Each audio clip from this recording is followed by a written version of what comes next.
Shalom saudara-saudaraku yang dikasihi Tuhan. Kali ini saya ingin mengajak kita belajar mengenai konsep pembalasan dalam ajaran Kristen. Kita harus mengerti bahwa konsep pembalasan dalam ajaran Kristen seringkali dibahas dalam konteks bagaimana seseorang harus merespons perlakuan buruk atau ketidakadilan. Ajaran Kristen umumnya menekankan pengampunan dan kasih sebagai respons utama terhadap tindakan yang merugikan. Berikut adalah beberapa prinsip yang penting tentang pembalasan menurut ajaran Kristen. 1. Larangan pembalasan pribadi. Di dalam Matius 5 ayat 38 sampai 39 mengajarkan, kamu telah mendengar firman, mata ganti mata, gigi ganti gigi.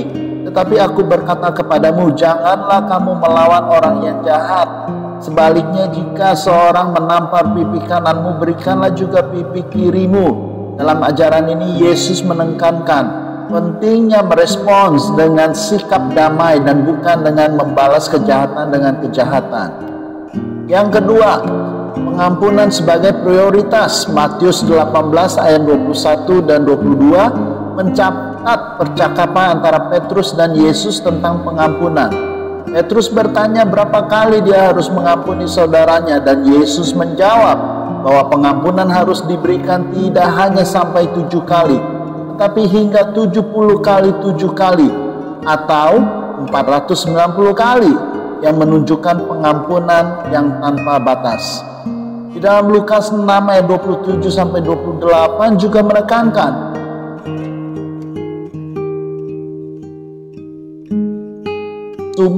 berbuatlah baik kepada orang-orang yang membenci kamu, mintalah berkat bagi orang-orang yang mengutuk kamu, doakanlah orang-orang yang mencela kamu. Ketiga, keadilan Tuhan. Di dalam Roma 12 ayat 19 mengajarkan, saudaraku yang kekasih, janganlah membalas kejahatan dengan kejahatan, tetapi berilah tempat bagi kemarahan Tuhan, sebab ada tertulis, pembalasan itu adalah hakku, akulah yang akan menuntut balas, firman Tuhan. Ini mengarahkan umat Kristen untuk mempercayakan keadilan kepada Tuhan dan tidak berusaha membalas sendiri. Keempat, cinta dan berkat. 1 Petrus 3 ayat ke-9 menulis, janganlah membalas kejahatan dengan kejahatan atau caci maki dengan caci maki, tetapi sebaliknya berkatilah, karena untuk itulah kamu dipanggil, yaitu untuk memperoleh berkat. Prinsip ini menekankan pentingnya membalas kejahatan dengan tindakan baik dan memberkati mereka yang melakukan kesalahan terhadap kita. Kelima, contoh Kristus. 1 Petrus 2 ayat 23 menggambarkan sikap Kristus ketika ia disalibkan. Ketika ia dicaci maki, ia tidak membalas dengan caci maki. Ketika ia menderita, ia tidak mengancam, tetapi ia mempercayakan dirinya kepada Dia yang menghakimi dengan adil. Yesus merupakan contoh utama bagaimana menghindari pembalasan pribadi dan mempercayakan keadilan kepada Tuhan.